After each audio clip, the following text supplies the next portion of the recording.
Порою минуту души просветления заглянем глубоко. Cmentarz prawosławny położony jest nieopodal cerkwi w Holi. Powstał on na przełomie wieków XVIII i XIX. Na terenie nekropolii w Holi znajdują się nagrobki z drugiej połowy XIX i z pierwszej połowy XX wieku. Są to nagrobki kamienne, piaskowe, drewniane krzyże. Szczególną uwagę zwracają groby ojców, ojca Jewstafia, ojca Józefa, dawnych proboszczów tej parafii. Co roku 1 listopada są zbierane kolekty na renowację starych, zniszczonych nagrobków i w ostatnich latach udało się nam odremontować około 100 zabytkowych grobów. Na cmentarzu znajduje się także zabytkowa drewniana kaplica z 1846 roku pod wezwaniem opieki Matki Boskiej. W 2019 roku dzięki środkom Unii Europejskiej została ona gruntownie odremontowana. Cerkiew jest z konstrukcji drewnianej, zrębowej, salowej. Obiekt jest zamknięty trójbocznie. Wejście jest poprzedzone czterosłupowym podcieniem z trójkątnym szczytem. W roku 1966 obiekt został wpisany do rejestru zabytków. Jednokalenicowy dach kaplicy jest kryty gontem. Wieńczy go kopułka z prawosławnym krzyżem.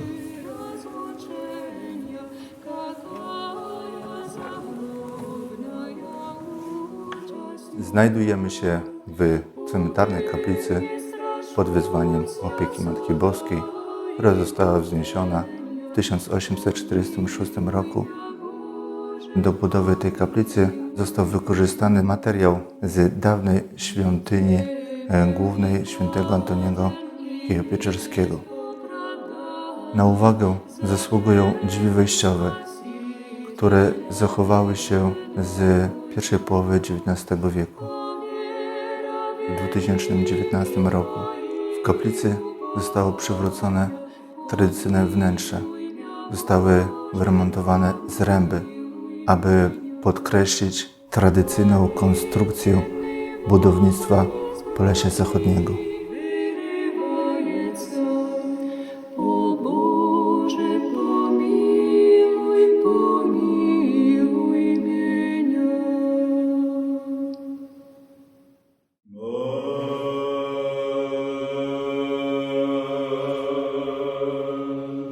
Prawosławie niesie przez siebie nieskazitelną naukę pierwszych wieków chrześcijaństwa. Nauka dogmatyczna Kościoła prawosławnego formowała się na pierwszych 7 soborach powszechnych. I nie zważając na okoliczności historyczne, na te wielkie doświadczenia, ten potencjał wiary jest przekazywany dzisiejszemu naszemu społeczeństwu. Ojciec Kościoła, teolog wielki, ksiądz Bułhakow jednoznacznie mówi: gdyby świat znał prawosławie, cały świat by się stał prawosławnym. I to jest potencjał naszej wiary, który musimy w swojej skarbnicy przechować i przekazać dla młodych pokoleń.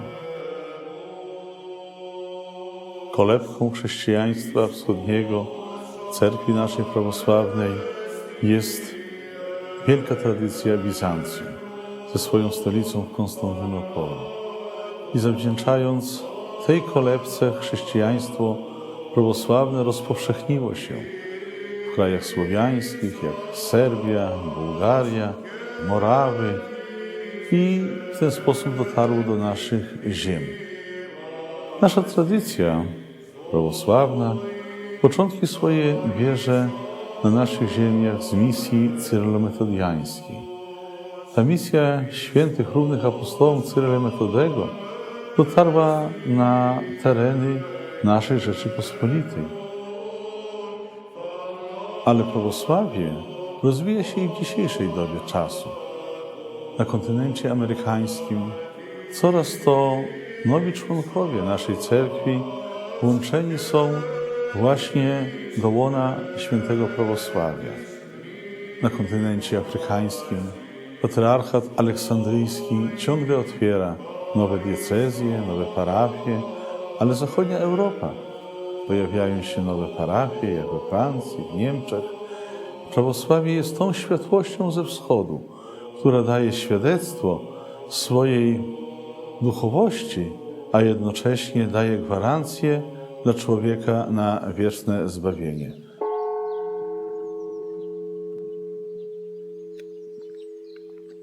My w Polsce, jako cerkiew prawosławna, przeszliśmy historyczny czas wielkich doświadczeń.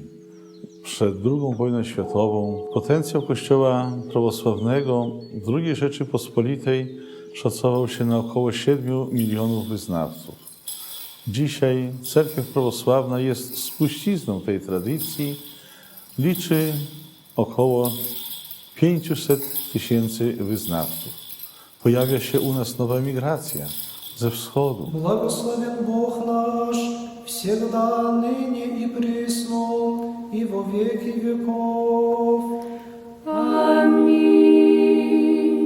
Dzisiaj na terenie Podlasia, naszej diecezji, stare monastery ze swoją historią, jak monaster świętego Onufrego w Jabłecznej, jak monaster Opieki Matki Bożej w Turkowicach, a także wpisany w panoramę życia Kościoła prawosławnego monaster świętych sióstr Marfy i Marii na Świętej Górze Grabarce stanowią wielki potencjał i duchowości, i wiary, i naszego dziedzictwa duchowego.